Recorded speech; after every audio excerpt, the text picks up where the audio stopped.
성령으로 믿음을 따라 의의 소망을 기다리노니. 아멘. 갈라디아서에서 자유다 혹은 이제 듣고 믿음이다라고 계속 바울 사도가 복음을 역설하고 계시는데, 그 듣고 믿음이다 그리고 자유다라고 하신 그 내용을 풀어 말하면 성령으로 말미암아, 성령으로 말미암아, 그러니까 성령을 통하여 뭐 이렇게 해도 되고, 성령 안에서 이렇게 해도 되고, 성령에 의해서 이렇게 해도 됩니다. 그래서 우리 안에 성령 하나님 계시잖아요. 그래서 바울 사도가 너희 안에 성령이 계시는 걸 알지 못하냐, 이렇게 우리한테 성령 하나님의 존재와 역사를 꼭 기억하라고 말씀하시는데, 그래서 데살로니가 전서에서는 성령을 소멸하면 안 된다. 성령 하나님은 보혜사라고 예수님 말씀하셨잖아요. 그러니까 정말 친절하신 분이에요. 그래서 이 성령 하나님의 성품을 좀 특징이라고도 할 수 있는데, 이해하기 위해서 여러분들이 한 번쯤은 엄청 친절한 사람을 만나보면 참 좋은데, 그건 단박에 우리가 알 수 있는 건 아니고, 오랜 이제 시간을 통해서 이렇게 내가 배려를 받을 때, 근데 그런 것은요 가변적이기 때문에 뭐 그게 꼭 나에게 필수적으로 필요한 건 아니지만, 성령 하나님 이렇게 나에게 배려하시고 전능하신 하나님인데, 우리는 또 이렇게 생각할 수 있어요. 이렇게까지 너무 뭔가 소심하다 생각할 정도로 그러실 필요가 없는데, 이런 생각도 해요. 때로는 성령 하나님 너무 죄송해서. 그런데도 마치 손님처럼, 사랑방 손님처럼 정말 너무 죄송할 정도로 내 눈치를 보시고 맞는 말 옳은 말을 하시는데도 나의 마음에 혹시 스크래치가 날까, 그런 마음, 정말 정말 최고의 마음. 성령 하나님 그렇게 보혜사로 우리 안에 오시기 때문에 내가 좀 거칠어지고, 내가 또 우리가 뭐 상황에 따라 그럴 수 있잖아요. 이렇게 좀 무례하게, 사랑은 행하지 않는다 그러셨는데, 그렇게 행동을 하게 되면 성령 하나님을 우리가 알고 있으나 믿지는 못해요. 그러니까 성령 하나님 안 계신 것처럼 우리가 행동하고 말하고 이렇게 살아가는데, 그게 가장 큰 죄다. 예수님께서 인자를 말로 거역하는 것은 사함을 받을 수 있는데, 예수님 자신을 가리킨 거죠. 그런데 성령 하나님을 모독하고 성령 하나님을 거역하는 것은 사함을 받지 못한다. 그거 왜 그러냐면, 성령 하나님께서 그렇게 우리한테 저주를 하시기 때문이 아니라, 그 디모데 전서에도 나오지만 양심이 화인을 맞습니다. 그래서 처음 매를 맞을 때는 잘못했어요. 매가 무섭기도 하고, 그래서 한 대만 맞아도 다시는 내가 그러지 말아야지, 막 인간이 그럴 수 있잖아요. 근데 얘가 이제 맞는 일이 자주 있어요. 그럼 10대를 맞아도 빨리 맞고 끝내자, 막 이런 느낌으로. 그래서 뉘우침도 없고, 또 회초리를 드시는 부모님에 대해서 죄송한 마음도 없고, 뭐 이렇게 되는 게 화인 맞은 심령 아닙니까? 그런데 여러분 아셔야 되는 게, 성령 하나님께서 그런 일들을 이제 고치실 때 물리적으로, 그러니까 율법적으로, 뭐 구약 성경에 나오는 것처럼, 구약 성경에 보면은 이스라엘 백성들이 아무리 하나님께서 은혜를 주셔도 우상 숭배에서 돌아오지 않으니까 하나님께서 3대 재앙을 말씀하시는데, 기근, 전염병, 전쟁, 이 세 가지가 있었어요. 하나님 마음이 얼마나 아프시겠습니까, 그죠? 뭐 우리한테 그렇게 직접적으로 뭐 기근이나 질병 뭐 이런 것들을 보내신다는 게 아니라, 때로는 나에게 절망도 허락하셔야 되고, 때로는 나에게 고통도 보내셔야 되니, 나를 그렇게 머리털까지 세실 만큼 사랑하시는 주님께서, 나도 힘들지만 주님은 더 가슴이 아프시단 말이에요. 이제 이런 일들을 생각하게 되면 이제 죄가 싫어지고, 세상이나 나에 대한 연민이 사라지고, 이제 이렇게 변화가 되는 것입니다. 여하튼 여기 중요한 말씀이 성령으로라는 이 네 글자밖에 안 되는 이 단어가 가장 중요하다. 성령 하나님이 없으면, 여기 성령으로가 빠지면 믿음을 따라 의의 소망 기다린다, 이거 다 쓸데가 없는 말이 되는 거예요. 성령 하나님 내 안에 계신다고요. 그래서 성령 하나님께서는 우리에게 레마로 역사하셔서, 그러니까 듣게 하셔서, 로마서 10장의 말씀처럼 믿음은 들음에서 나며, 이 들음이라는 것이, 그러니까 우리가 엘리야 선지자로 아주 구체적으로 알 수 있잖아요. 엘리야 선지자가 갈멜산에서 승리하고 난 다음에 큰 기대를 가졌는데 거기 성경에는 자세히 나오지 않지만 아마도 인간적인 기대 아니었겠냐. 뭐 그럴 만 하잖아요. 3년 6개월 동안 도망 다니면서 사르밧과 그 집에서 숨어 지내고 그러면서 이분이 그냥 도피 생활한 게 아니라 하나하나가 다 믿음으로 살아갔던 시간들이란 말이에요. 근데 그 결과가요. 갈멜산에서 450대 1로 싸워가지고 이기는 거였어요. 얼마나 대단한 일입니까? 그죠? 그것도 혼자서 아무도 지지해주지 않는데. 그러니 엘리야 선지자로서는 엘리야 선지자는 이분이 말씀을 사실로 믿는 분이었거든요. 그러니까 뭐 이렇게 수행원도 없이 그 당시 가장 악한 왕, 이스라엘 역사에 가장 악한 왕 하면 두 사람이잖아요. 므낫세, 아합.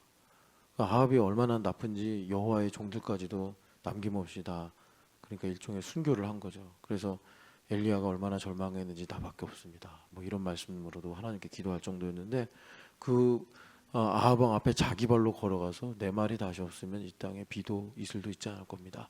이렇게 예언을 한 거예요. 하나님 말씀을 사실로 믿어서. 그런데 여러분 그 엘리야가 열왕기 상에 등장하는데 좀 혜성같이 등장하잖아요. 엘리야 선지자가 등장하는데 전제는 딱 하나입니다. 디셉 사람. 그래가지고 학자들이 이 디셉이라는 게 어딜까? 없어요, 없어. 이게 결론은 뭐냐면 정말 촌사람인 거예요, 촌사람. 예수님처럼 완전히 시골뜨기인 거예요. 여하튼간에 그래서 엘리야가 그렇게 갑자기 혜성같이 등장해서 내 말이 다시 없으면 이 부분이 되게 중요하다고 그랬잖아요. 하나님 말씀이 아니면이 아니라 내 말이 다시 없으면 이 땅에 이슬도 비도 내리지 않으리라. 그러니까 이 말씀이 우리에게 던지는 내용이 뭐냐면 물론 뭐 하나님께서 이제 요나에게 말씀하시듯이 너가 아방 앞에 가가지고 이렇게 말씀을 전해라라고 명령을 하셨을 수도 있고요. 근데 저는 엘리야의 행적을 쭉 보면은 이 후자가 더 가능성이 높다고 생각하는데 엘리야 선지자가 이 북이스라엘이 점점 이렇게 죄로 이제 가고 여로보암 왕 때부터 시작된 이 우상 숭배가 이제는 막 뼈까지 스며들고 사무치고 이런 것들을 보면서 엘리야 선지자가 이제 우리는 선지자로 알고 있는데 사실은 갈멜산에서 제사를 하나님께 드리잖아요. 뭐 이제 그런 걸 가지고 이분이 배경이 레위인이나 제사장 아니겠느냐 뭐 이렇게 보는 사람도 있어요. 근데 그거는 뭐 알 수가 없고 여하튼 이분이 성경을 알고 묵상을 한 거죠. 그래서 예전에 우리가 그 엘리야 나오는 열왕기상 17장 말씀을 쭉 보면서 신명기 22장을 많이 봤어요. 신명기 22장에 너희가 우상 숭배하고 너희가 하나님의 말씀에 거역하면 불순종하면 하늘은 철이 되고 그래서 비가 내리는 게 아니라 먼지가 내린다. 하나님께서 그런 말씀을 기록하셨거든요. 그 말씀 믿고 가서 그렇게 하나님의 마음을 갖고 열심을 갖고 엘리야가 선포를 한 것이다. 그러니까 전자도 참 믿음이 크게 필요하지만 후자로 보면은 하나님 보실 때 기특한 거 아니에요, 그죠?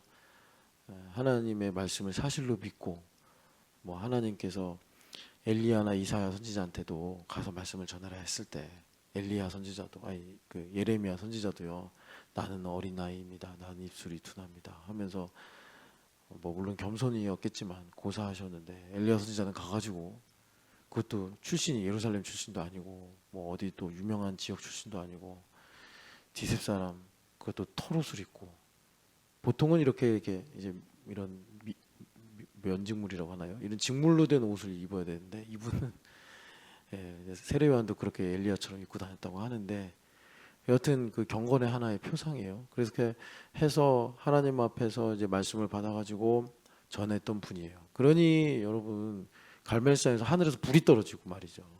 그죠?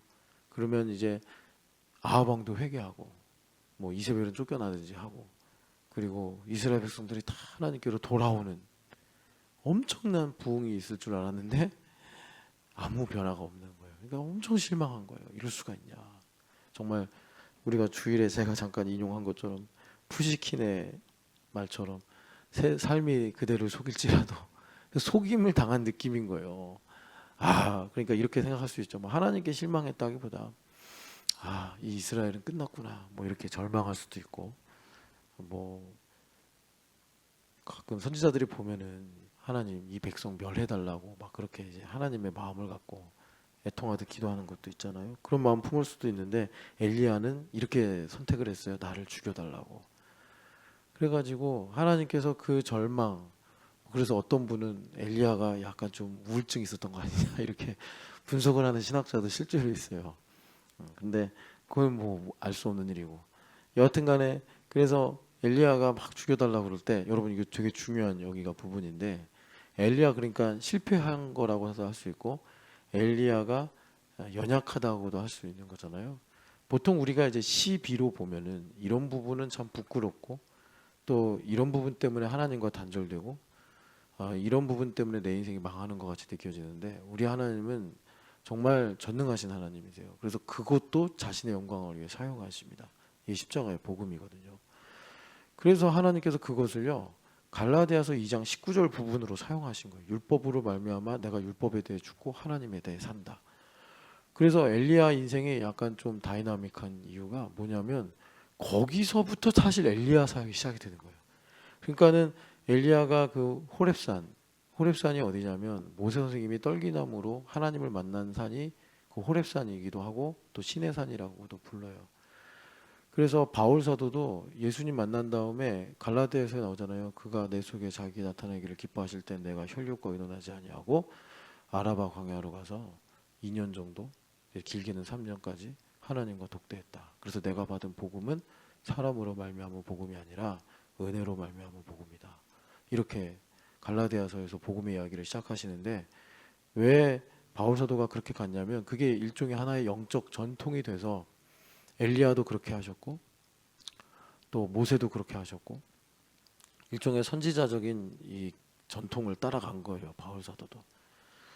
그래서 엘리야 선지자가 거기서부터 진짜 본인 사역, 그러니까 다시 말하면 하나님께서 엘리야를 부르신 그 뜻이 거기서부터 이루어지는 거예요.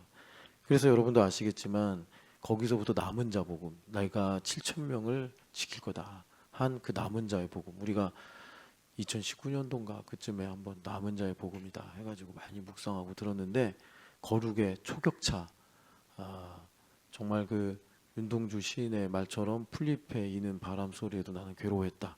물론 그분은 만국의 한을 가지고 그렇게 노래했지만 우리는 풀잎에 이는 바람 소리 같은 성령 하나님의 부드럽고 세미한 음성으로 말미암아 오늘 우리가 찬양한 것처럼 산소망을 가지게 되고 죄를 이기게 되고 세상을 거룩과 희망으로 보게 되더라. 뭐 이렇게 되는 겁니다.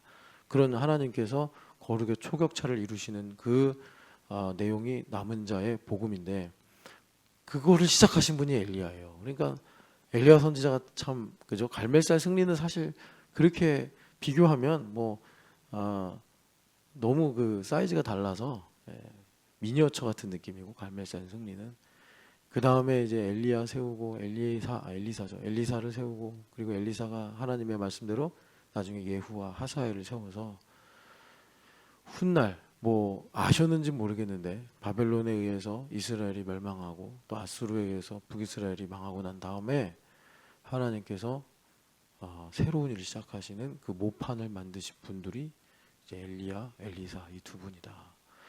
그런데 엘리야 선지자가 그렇게 이제 확 바뀌게 된 게 어디죠? 그 호렙산에서 똑같은 기도를 하는데 한 번은 응답이 안 되는 기도고 하나는 응답이 되는 기도였어요.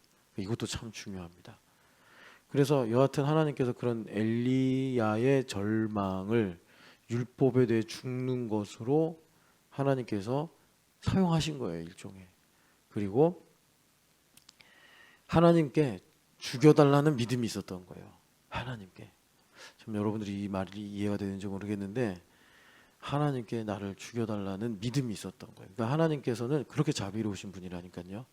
내가 하나님 원망하고 내가 하나님 불평해도 하박국 선지자처럼 정말 99% 불신, 1% 희망. 그래서 하박국 선지자가 뭐라 그러죠? 내가 성루에 올라가서 하나님께서 내게 어떻게 응답하시는지 들어보겠다. 그러니까 그래도 하나님 앞에 하나님 틀렸습니다. 막 그렇게 얘기하고 그래도 하나님 뭐라고 말씀하실지 들어보겠다. 그 1%의 믿음을 갖고 하나님께서 하박국에게 이제 그 믿음으로 말미암아 살리라. 이 위대한 말씀을 응답으로 주시잖아요. 그래서 여러분 바라기는 그렇게는 기도하지 마시라. 너무 힘들다 인생이. 차라리 하나님 제가 정말 주님의 뜻을 몰라서 죄송합니다. 내가 주님을 신뢰하지 못해서 회개합니다. 차라리 그런 기도를 하지 괜히 이렇게 한번 해볼까 해가지고 하나님 제 인생은 왜 이럽니까 하가지고 주일날 하나님 나에게 뭐라고 말씀하신지 들어보겠다. 하박국서에는 기록을 안 했는데 아마 되게 힘드셨을 거예요. 하박국서 진짜 자신의 마음에 그 감춰진 교만과 정직하지 못함이 드러나는 과정은 아이고 뭐 에스겔이나 호세아 저리 가라 할 거예요. 그 정도 말씀을 받을 정도면. 그러니까 엘리야 선지자가 하나님 뭐 이제 저는 수명 다한 것 같습니다. 데려가 주세요. 이렇게 기도를 하는데 하나님께서 그것을 갈라디아서 2장의 십자가 복음으로 받으시고 율법에 대하여 율법으로 말미암아 죽는 것으로 받으시고 그래 너의 어떤 인간적인 열심과 희망이 여기까지인 걸 알겠냐? 자 그러면 나의 희망과 나의 열심을 보여주겠다 해서 세미한 음성으로 말씀하시는데 하나님께서는 우리의 생각과 다르게 우리의 생각과는 다르게 높게 7천 명을 남기시고 뭐 상징수겠죠. 그래서 하나님께서 반드시 영광을 받으시고 교회를 완성하시겠다라는 뜻을 엘리야에게 주시니까 그다음부터는 엘리야의 격이 달라지는 거예요. 아시죠? 열왕기하 시작하자마자 아합의 아들이 그 엘리야를 좀 이렇게 모셔와라 해가지고 59장을 보내는데 아마 특공대 소대원들이 아닐까 싶어요. 그 50명 가가지고 엘리야 선지자 당신이 하나님의 사람인데 내려와서 우리 왕 좀 만나주세요 그랬더니 내가 하나님의 사람이면 하늘에서 불이 떨어질 것이다 했더니 진짜 그렇죠?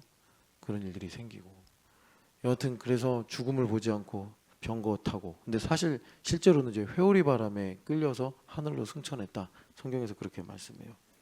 찬송고에서는 병거 타고 갔다 그러는데 병거는 천군 천사가 엘리야를 호위하려고 가지고 온 거고 바람이 그러니까 성령 하나님으로 볼 수 있죠. 바람이 엘리야를 들어가지고 하늘로 이렇게 데리고 올라가서 말라기서에서는 이제 예언이죠. 상징적으로 엘리야가 다시 올 거다. 이렇게 해서 세례 요한이 등장하는 거예요.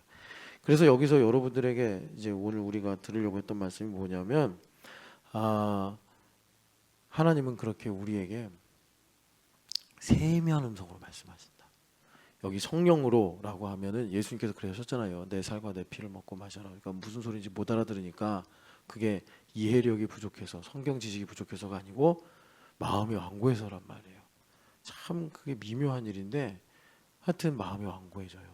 그래서 마르다도 아니 동생이 예수님 말씀 듣는데 그냥 꼴보기 싫어가지고 예수님한테 가서 예수님 좀 제 좀 일하라고 좀 가르쳐 주세요. 그런 거예요. 근데 예수님께서 오히려 좀 더 부끄럽게 그 한글 성경이 어렵게 번역을 했는데 all or nothing의 문제예요. 그래서 마리아가 선택한 건 한 가지인데 이 한 가지 때문에 전체를 상쇄한다.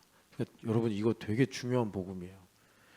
우리 인간 입장에서는 언니가 그렇게 음식 준비하고 손님들이 와서 말씀을 듣고 있어요. 그러면 아마 마르다 입장에선 그럴 거예요. 아니 쟤는 맨날 말씀 들었는데 오늘 처음 말씀 듣는 분들이 많은데 좀 이 주방에 와서 좀 먹을 것 좀 준비하고 예수님도 좀 시장에 보이시니까 좀 언니 좀 도와주고 그러면 얼마나 좋아. 그런데 마리아가 정말 눈치코치 없이 맨 앞자리에 앉아가지고 아멘 아멘 이러고 있는 거예요.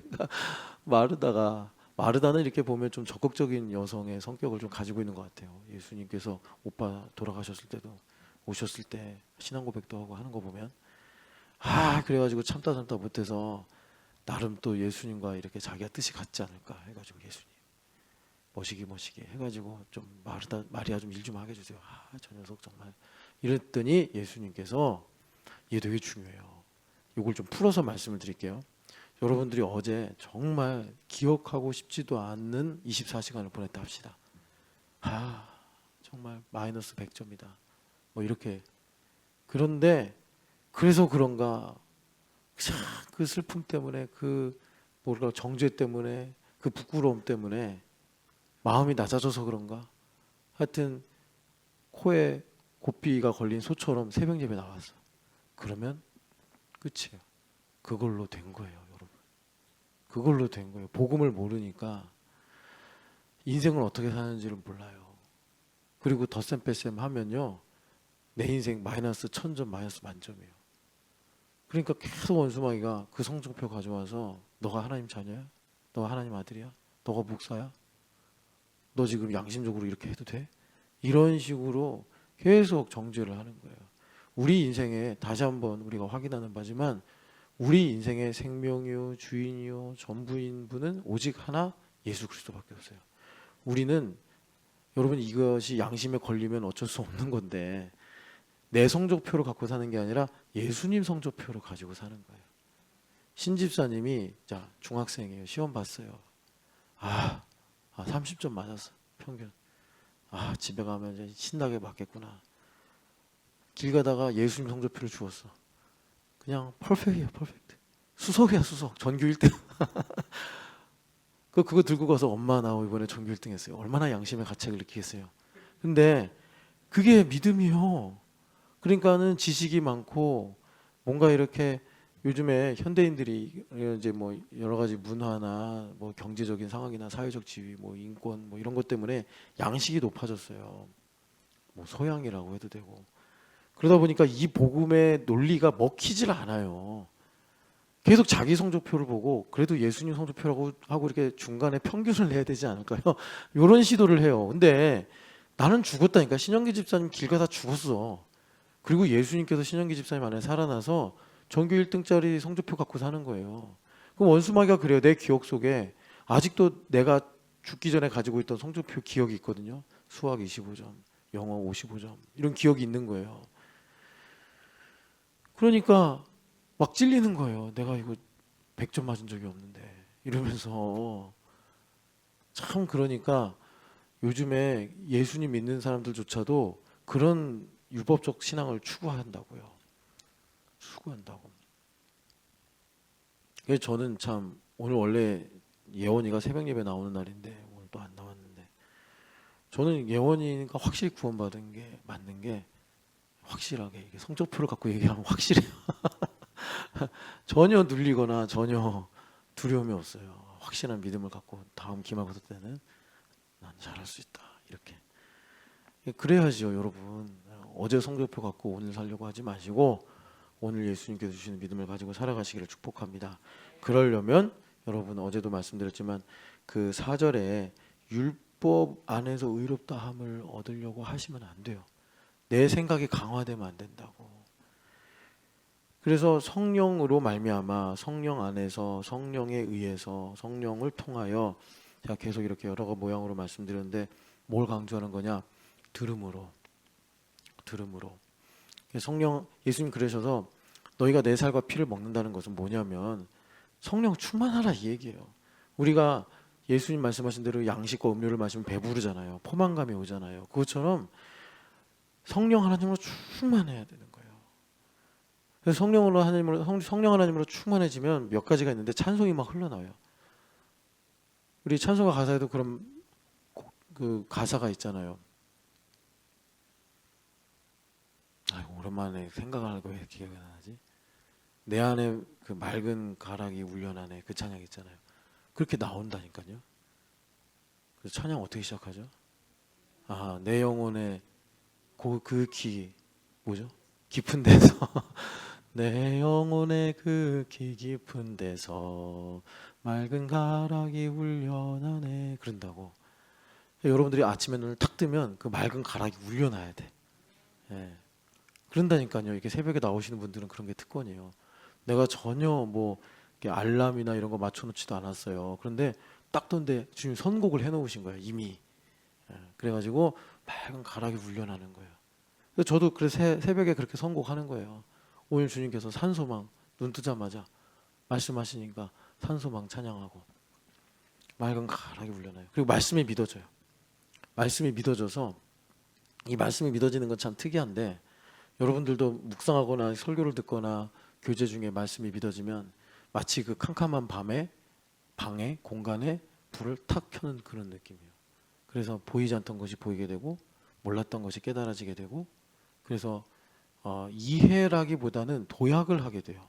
이해는 이렇게 좀 점진적인 느낌이 있고 물론 깨달았다 이렇게도 말하는데 이게 층이 바뀌는 느낌이 들어요. 말씀을 믿으면. 그런 게 성령 하나님으로 충만하다. 그리고 내가 되게 좋아요. 성령 하나님으로 충만하면 그냥 내가 좋아. 그러니까 그거는 아마 하나님 보시기에 좋았다라는 그 창조의 역사가 오늘 또 시작이 된 거예요. 그래서 내 모양은 그대로고 어제보다 오히려 내가 더 늙어 보일 수도 있는데 예, 겉사람은 날로 후패한다고 그랬으니까.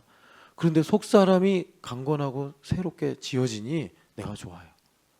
예, 어제까지는 지긋지긋하고 맨날 막 엉터리 같고 거짓말쟁이고 누더기 같고 이랬던 내가 오늘 너무 좋아. 하나님 새로 지어주셔서 실제로 보이는 대로 행하지 않고 믿음으로 행하니까 그런 일들이 생기는 거예요. 거기서부터 삶이 변화되는 거예요. 직장이 바뀌고 또 가정이 변화되고 나의 삶이 달라지고 세상이 변화되는 거예요. 그것이 주님께서 죄짓기 전에 인간에게 너희는 생육번성 충만하여 세상을 정복하고 땅을 정복하고 다스리라는 말이 그 말씀이에요.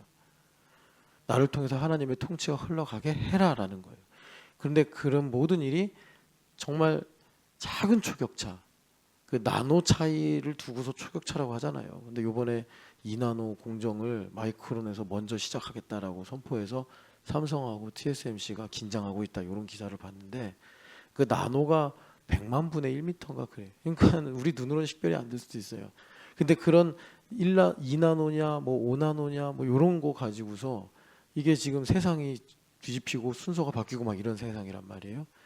거룩의 초격차가 그렇다는 거죠. 주님께서 내게 말씀하신 그 세미한 음성을 들을 때 그럴 때 주님께서 내 안에서 이제 나에게 오늘 필요한 믿음을 주시고 그렇게 된다고요. 그런데 여러분 이게 어려운 게 아니에요. 세상에서는 그런 차별을 만드는데 뭐 힘을 다 쓰고 뭐 하여튼 집중하고 그러는데 우리 예수님 믿으면 그 길을 자연스럽게 걸어가게 돼 있어요. 예수님은 내가 노력해서 새로운 걸 발견해야 되는 게 아니라 예수님 자체가 새로운 분이기 때문에 그분은 하품만 해도 우리에게 온 세상을 바꿀 수 있는 지혜와 능력을 주시는 분이에요. 그래서 성령으로 말미암아, 이 성령으로가 무슨 뜻인지 여러분 이제 좀 감을 잡으셨을 거라고 생각을 해요. 성령으로 말미암아, 성령으로 말미암아. 그래서 성령 하나님께서 우리 가운데 계시면 내가 너에게 이르는 말, 그 레마예요. 로마서 10장 17절 믿음은 들음에서 나며 들음은 그리스도의 말씀인데 그게 레마예요. 한영 집사님 이거 어느 버전 성경이에요? 그러니까 어느 버전? NLT, NIV, NIV예요. NIV 느낌은 NIV. 제가 이게 저는 NASB로 보통 보니까 이 커맨드로 돼 있잖아요. 이게 레마잖아요. 레마 여러분 아시죠? 레마 하나님의 말씀으로 온 세계가 지어진 줄을 우리가 안다. 믿음의 눈이 열리면. 그래가지고 한영 집사님 만들었는데 커맨드. 그래서 하나님의 레마가 만물을 붙잡고 있구나. 그 전에는 오늘의 믿음을 갖지 않으면 돈이 붙잡고 있는 것 같고 세상 권세가 붙잡고 있는 것 같고 뭐 또 귀족들이 붙잡고 있는 것 같고 그렇게 보이는데 눈이 열리면 나의 인생과 세상은 하나님의 입에서 나오는 말씀. 하나님의 입에서 나오는 말씀이니까 그 프란시스 셰퍼라는 되게 좋은 사상가가 있어요. 요즘에는 좀 유행이 지나가서 이분의 이름이 잘 안 알려지는데 여러분들이 프란시스 셰퍼의 거기 계시는 하나님과 거기 계시며 말씀하신 하나님 두 권 정도는 읽어보면 참 좋은데 거기 계시며 말씀하신 하나님은 계속 우리에게 말씀하신다고. 그래서 우리는 항상 듣는 믿음을 가지고 있어야 돼요. 그래서 주님의 음성을 들으면 예수님의 살과 피를 먹는 거예요. 그러니까 여러분 우리가 교회가 됐다는 건 뭐예요? 예수님의 몸이 됐다는 거고 바울 사도는 그것이 이 각 지체가 머리에 연결된 그런 구조로 우리에게 설명하셨는데 예수님은 아예 살과 피를 먹는 거다라고 말씀하셨단 말이에요. 예수님 더 처절하게 그렇게 표현하신 건데 예수님의 살과 피를 먹으니 내가 당연히 예수님 몸이죠. 그러니까 내가 성령 하나님의 들음으로 살아가는 인생을 항상 이렇게 유지가 되는 거예요. 내가 잘한 것으로도 잘못한 것으로도 항상 성령 하나님의 음성을 들을 수 있게 주님께서 나를 묶어놓은 데가 교회란 말이에요. 교회. 그러니까 우리는 항상 내가 잘하면 성령 하나님의 음성을 듣는 거고 내가 잘 못하면 성령 하나님의 음성을 못 듣는구나. 우리가 살면서 누구한테 실수하고 누구한테 잘못하면 그 사람이 나한테 이렇게 거절하고 또 나를 비난하고 이런 것들을 우리가 경험하다 보면 하나님을 그렇게 우리가 생각하고 대할 수가 있어요. 그런데 교회가 되었다는 건 뭐냐? 고우나 미우나 내 자식이라는 거예요. 하나님께서. 그러니까 나는 가장 중요하고 우선인 게 뭐냐? 내가 예배를 설사 안 나왔어도 들어야 되는 거예요. 뭐라고 말씀하시나? 들어야 되는 거예요. 네. 그러면 살리라. 예배를 안 나온 데는 믿음이 흔들렸거나 세상을 사랑했거나 뭐 이런 이유도 있겠죠. 그런데 거기서 들으면 그 문제가 회개하는 것으로 해결되고 더 이제 신령과 진정으로 예배가 되는 거예요. 그래서 율법적으로 말하면 이런 거죠. 예배 나온 사람은 나 예배 나왔어. 그리고 못 들어. 그러니까 먼저 된 자가 나중된다고 하시는 거예요. 율법적으로 보면 예배 나왔어. 나 예배 나왔어. 어쩌라고. 뭐 이런 마음을 갖는 거예요. 바리새인처럼 예배당 앞자리 가가지고 이렇게 기도한대잖아요. 하늘에 계신 아버지요, 내가 금식도 하고 뭐 11조도 떼먹지 않고 뭐 죄도 안 짓고 감사하나이다. 예수님 기도에 비유에 세리는 저 뒤에 앉아서 누가 뭐라고 할까봐 아무 소리도 못 내고 꺼이꺼이 울면서 가슴 치면서 저는 죄인입니다.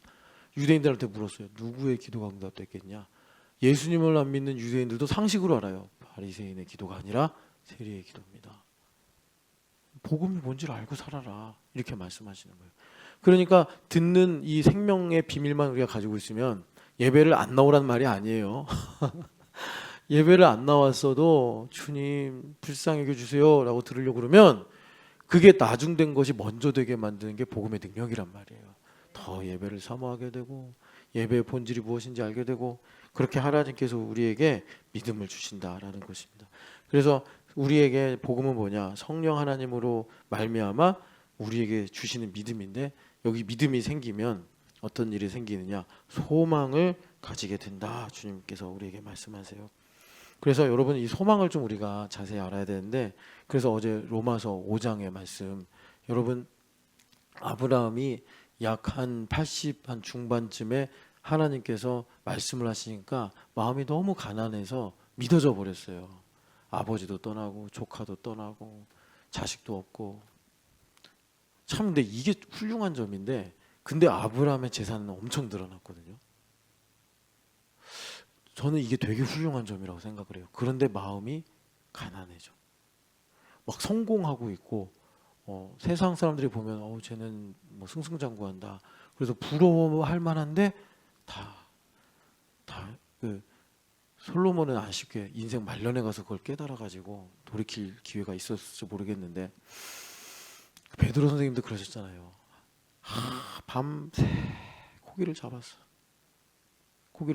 그런데 하나도 이제 못 잡았죠. 근데 예수님 말씀에 순종해서 배가 가라앉을 정도로 그렇게 고기를 잡게 됐어요. 그때 난 정말 죄인이구나. 이걸 깨달았단 말이에요. 아브라함 할아버지의 그 창세기 15장 마음하고 좀 비슷합니다. 그런 거. 그러니까 여러분들이 부자가 됐을 때 혹은 성공했을 때 그런 마음을 가지라는 얘기가 아니라 되든 안 되든 그 마음을 갖는 게 복음이다. 그 마음은 뭐겠어요? 한마디로 말하면 저 예수님밖에 없습니다. 건강해도 예수님, 아파도 예수님, 남들이 나를 알아줘도 예수님, 몰라줘도 예수님. 아시지 않습니까? 저 예수님 없으면 못 삽니다. 그거를 그 진달래꽃 시처럼 나를 지려밟고 가소서. 나는 죄인이오니 주님 나를 떠나소서. 우리 예수님은 지려밟고 못 가신단 말이에요. 그걸 어떻게 밟고 가냐 내가. 나랑 같이 가자. 그러니까 좀 베드로 마음이 막 쿵쾅쿵쾅 뛰죠. 그런 주님을 만났으니. 여하튼간에 소망이 이제 그런 거예요. 그래서 여러분 그렇게 주님의 말씀이 믿어지잖아요. 그럼 그때부터 어떤 일이 생기냐면 말씀이 살아서 역사해서 영과 혼과 관절고수를 찔러 쪼개기 시작하는데 대표적으로 하나님께서 베드로를 통해 보여주신 것이 뭐냐면 베드로가 그렇게 주님을 고결하게 따랐다 하지만 그 속에는 예수님을 통해서 세상 말로 팔자 한번 바꿔봐야겠다라는 복심이 있었다라는 거예요. 그래서 예수님께서 정말 3년 만에 이제 6개월 남은 시점에 소중한 그 순간에 나는 그리스도다라고 자기를 드러내시고 자신이 고난당하시고 십자가에 달려 죽을 것을 말씀하실 때 그 정말 어떤 디데이 같은 날이잖아요. 3년을 베드로를 가르치시고 먹이고 웃으시기도 하고 같이 울기도 하고 그런 시절을 쭉 보내시고서 마침내 베드로야 너가 말한 대로 나는 그리스도다 하시고 그리고 나는 이제 고난당하고 십자가에 달려 죽어야 된다. 그리고 3일 만에 살아날 거다 했는데 베드로 선생님이 그러시면 안 됩니다. 정색을 하고 갑자기 그 왜 그런 거죠? 여러분 우리가 이 정도는 이제 알아야 돼요. 제자도교회니까. 겉으로는 예수님 사랑해서야. 예수님 그러시면 안 됩니다. 예수님 아프시면 안 됩니다. 예수님 잡혀가시면 안 됩니다. 그렇게 걱정하는 듯이 말하지만 우리 예수님은 정말 나를 사랑하시는 친구시기 때문에 요한복음에 그러셨잖아요. 벗이라 하는 것은 뭐냐? 그 속에 있는 걸 다 아는 거다. 예수님 아시는 거예요. 베드로를 사랑하니까. 사탄아 내 뒤로 물러가라. 이렇게 말씀하시는 거예요. 너 나를 어떻게 사랑하고 있는 거냐?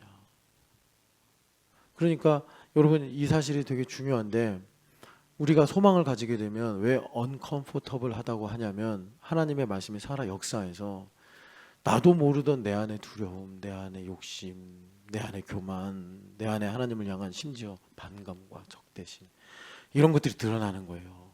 이런 것들이 올라오는 거예요. 그런데 정말 예수님 사랑하는 사람은 이게 너무 아프죠. 내가 이런 거 없어야 되는데 이런 게 막 생기니까. 그래서 도망가기도 하고 놀래서 외면하기도 하고 숨어버리기도 하고. 근데 복음의 능력이 없으면 외식을 한다고 평토장화 부담처럼 그런 게 있는데도 불구하고 아닌 척하고 포커페이스하고 산단 말이에요. 그런 게 아니죠. 그래서 우리가 이제 소망을 가지게 되면 여러분 이거를 이제 복음으로 잘 들으셔야 됩니다. 너희가 얼마나 믿음이 없는지, 내가 얼마나 예수님 떠나면 아무것도 아닌지를 깨닫고 알게 되는 거예요.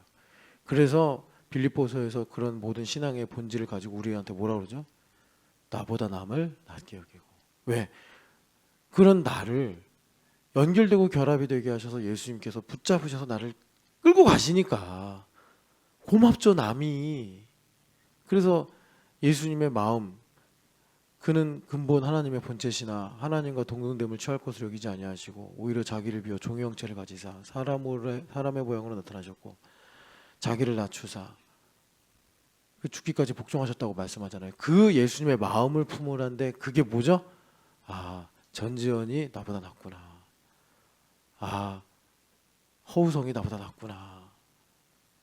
아 정말 그냥 덕담이 아니라 진심으로 전지현 때문에 나를 용서해 주시고 허우성 때문에 나를 거룩하게 하시는구나. 그거예요. 그거예요. 그게 안 되면 아유 전지현 왜 또 저래. 아유 허우성 또 저러네. 이런 데 된다니까요. 내가 죽는 길인 줄도 모르고. 그래서 소망을 가지고 사는 것을 여기 보면 다름질을 잘한다. 이렇게 말씀하시는 것입니다.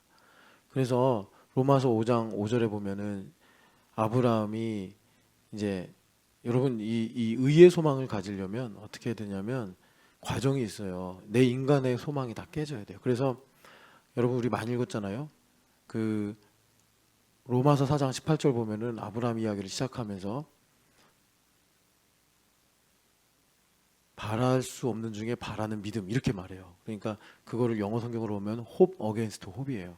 하나님의 의의 소망이 내 안에 딱 있잖아요. 예수 그리스도신데 그 예수님의 소망이 내 안에 오잖아요. 이제 말씀을 믿는 믿음으로. 그럼 내가 이전에 가지고 있었던 모든 인간적인 소망은 다 시들든지 사라지든지 소멸되든지 하게 됩니다. 그 과정이 아브라함한테 10년이에요. 무슨 10년이죠? 이스마엘 낳고 하나님 한 번도 응답을 안. 그러니까 율법적으로 아브라함을 가르치실 수밖에 없었기 때문에 하나님께서 아브라함이 사라의 말을 듣고 하갈을 통해서 이스마엘 낳은 다음에 10년간 아무 노코멘트 하신. 아니 그동안 어디로 갈지를 매일 아침마다 오셔서 가르치시던 그분이 10년 동안 불 딱 꺼놓고 스위치 딱 내리고 아무 말씀 안 하시는 거예요. 아브라함이 얼마나 힘들었겠어요. 얼마나 힘들었겠어요. 그 순간이. 그러니까 우리에게는 그런 10년이 뭐 하루로 올 수도 있고 한 주간으로도 올 수 있는데 이제 그런 과정이 뭐냐. 연단이죠. 연단. 연단이라는 게 그 잠언에도 나오지만 불순물을 이렇게 없애는 거잖아요. 그래서 내 인간의 소망. 뭐 허우성 집사님이 우리 교회 처음 올 때는 난 잘할 수 있어. 나는 노력하면 목표를 이룰 수 있어. 그랬는데 하나님 연단하시니까 참 나의 이 의지라는 게 이거밖에 안 되는구나.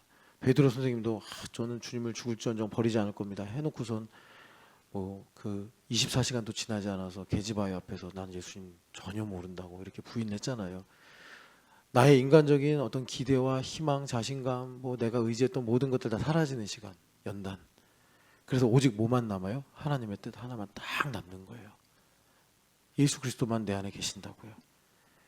그것이 그 로마서 5장에 환난은 인내를 잇는 연단은 소망을 갖는다. 그래서 여러분 영어 성경 보면 연단이 연단이 영어로 뭔지 모르겠네. 근데 그게 영어 성경으로 보면은 사실 그 캐릭터예요. 캐릭터.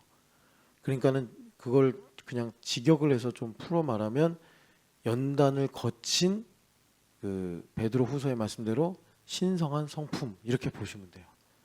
그러니까는 그 신성한 성품은 뭐냐면 하나님께서 뭐라고 말씀하실 때 아니오가 없는 거예요. 성령 하나님께서 내 인격을 사로잡으셔서 고린도 후서 말씀처럼 아니오도 있고 얘도 있을 수 있는데 그리스도 예수 안에서는 아니오함이 전혀 없이 오직 얘만 있느니라. 아멘만 있느니라. 그러니까 아브라함 할아버지가 이제야 너가 나를 경외하는 줄 알았다라고 하는 창세기 22장에서 이삭을 내일 아침 모리아산으로 가서 바쳐라 할 때 왜요? 아니요. 언제요? 좀 이따가요? 전혀 그런 말이 안 나오고 즉시 그 아침에 새벽에 일어나서 모리아산으로 가더라 이렇게 말씀하시는 거죠. 여러분 그 소망으로 이르시기를 축복합니다. 그래서 왜 기독교에서 소망이 중요하냐? 여기 이제 우리가 소망을 집중하려고 이 말씀 읽었는데 하나님은 말씀하고 이루시는 분이기 때문에 말씀하고 이루시는 분이에요. 그러니까 여러분 창세기에도 나오지만 넷째 날에 하나님께서 우주를 여기 우주에 있는 은하계 모든 별들 다 만드셨단 말이에요. 근데 쉬웠어요. 있으라 하니까 있었다고. 뭐 하나님께서 그걸 연구하고 뭐 시행착오를 거치시고 그런 과정이 없었어요. 당연히 우리에게도 마찬가지예요. 너 병이 나아라. 그러면 낫는 거예요. 너 이거 해라. 그러면 되는 거예요. 그런데 왜 안 될까요? 그 결과보다 중요한 건 우리 자신이기 때문에. 그래서 산소망으로 우리가 넘어가야 되는데 그러니까 하나님은 예를 들어서 신집사님한테 너 선교사 되라. 그러면 그게 소망이 돼요. 그런데 선교사로 역할하는 건 하나님 앞에 중요하잖아요. 그거 뭐 신집사님이 굳이 안 해도 천사들 10명만 보내도 하나님 충분히 하실 수 있어. 그런데 왜 하나님께서 지지고 볶으면서 신영기 집사를 연단해서 말하자면 예를 들어서 선교사로 세우려고 하시느냐. 신영기 집사를 원하시기 때문에 그런 거예요. 물론 하나님의 경륜에 뭐 어떤 열방이 구원받고 민족이 구원받는 것도 중요하지만 그 부분에 있어서는 그러니까 아브라함을 예로 들면 아들 낳는 거 그거 하나님 뭐 여러분 그냥 말씀만 하시면 생길 거 아니에요. 하와도 갈빗대 하나로 만드신 분인데 그런데 하나님께서 왜 이렇게 오랫동안 아브라함에게 연단의 과정을 주셨을까요? 아브라함이 더 중요해. 이게 참 황송한 일이죠. 하나님의 영광, 하나님의 뜻, 하나님의 계획이 있는데 하나님은 그거 전능하신 분이기 때문에 쉬워요. 뭐 그거 하시는 거는 능력이 부족하지 않아. 근데 하나님께서 정말 원하시는 건 뭐냐면 아브라함이고 오늘 나란 말이에요. 나를 얻기를 원하시는 거예요. 그게 산소망이에요. 산소망. 하나님 나를 얻기를 원하시는 거예요. 나는 어디 있어요? 나는 하늘에 있다고. 에베소서 보면 하늘에 예수님과 함께 앉혀 있다. 그래서 우리의 생명을 예수 그리스도 안에 감추어진 생명이다 이렇게 말씀하는 거예요. 그러니까 주님께서 나를 얻으시려고 사실 고생을 사서 하시는 거예요. 내 안에 계시니까 내가 죄 지을 때도 나와 함께 하셔야 되고 걱정할 때도 나와 함께 하셔야 되고 근데 우리가 영적인 가치를 모르면 이게 얼마나 예수님을 힘들게 하는 건지 몰라요. 제가 결혼을 했어요. 부잣집 아주 고운 딸이에요. 저는 가난뱅이에요. 그래서 그분이 나랑 결혼을 하는 바람에 지하실에 단칸방에 뭐 물도 안 나오는 곳에 화장실도 공용 화장실 써야 되는 그런 가난한 집에 살아요. 참 고맙기도 하고 미안하겠죠. 비교할 수 없는 거예요. 죄인인 내 안에 예수님 모시고 산다는 건 비교할 수 없는 거예요. 예수님 고귀하신 분이고 전능하신 분이고 예수님 아름다우신 분인데 왜 이렇게 느추한 이런 단칸방 같은 내 인생에 오셔서 행동의 제약을 받으셔야 되고 내가 수치를 느끼면 함께 모욕을 당하셔야 되고 내가 정말 죄 때문에 고통당하면 함께 또 고통을 당하셔야 되고 그래서 예수님께서 우리 인생을 보시고 뭐라 그러죠? 그리스도의 남은 고난이다. 그러니까는 철이 안 든 사람은 내가 예수님 때문에 고난당한다고 생각을 해요. 그 말씀을 갖고 율법적으로는 그렇게 되지만 이제 철이 들면 예수님 나 때문에 또 고난당하시는구나. 그게 그리스도의 남은 고난이구나. 그러면 내가 조금이라도 더디지 않게 서둘러서라도 믿음으로 반응해야겠다. 그래서 다름질 이야기가 나오는 거예요.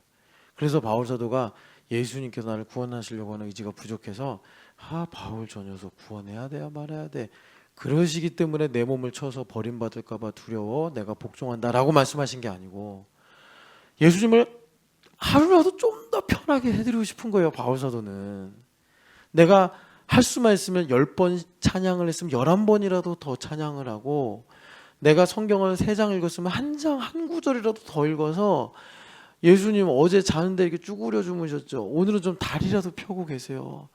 예수님 보세요. 이제 공용 화장실 안 쓰셔도 돼요. 예수님 그동안 푸세식에서 쓰시느라 고생했죠. 예수님 양변기 갖다 놨어요. 예수님 그동안 온수 안 나와서 너무 힘드셨죠. 보세요. 예수님 이제 온수가 나와요. 예수님은 나보다 더 기뻐하시는 거예요. 야, 너 나를 이렇게 사랑하는구나. 천국에 가면 사실 그런 거 다 필요 없는데, 예수님께서 내 인생에 오셔서 나와 함께 가난해지셔야 되고, 나와 함께 어리석어지셔야 되고, 나와 함께 예수님께서 오르막도 올라가셔야 되고, 거친 길도 가셔야 되고. 여러분, 그래서 바울 사도가 서 있을 수 없다 이거예요. 나 주저앉을 수 없다 이거죠. 내가 오늘도 이미 얻었다 함도 아니요. 허우성 집사님이 전지현 집사님을 다 결혼해서 단칸방에 화장실도 공용 화장실 써야 돼. 그런데 조금 이제 돈 더 벌어서 월세 높여가지고 화장실이 있는 단칸방으로 갔어. 그래놓고서 이제 이 화장실이 있는 집에 사니 행복하지? 그럼 양심이 없는 인간이죠. 여보 조금만 힘내. 내가 열심히 다름질해서 다음에는 푸세식이 아니라 양변기가 있는 화장실 갈게. 온수 잘 나오는 집에 갈게. 이래야지 좋은 남편이지. 고마운 줄 알아? 옛날 생각해봐. 화장실이 어디 있어? 그러면 안 되잖아요, 여러분. 그러니까 여러분 다름질 잘 하시기를 축복합니다.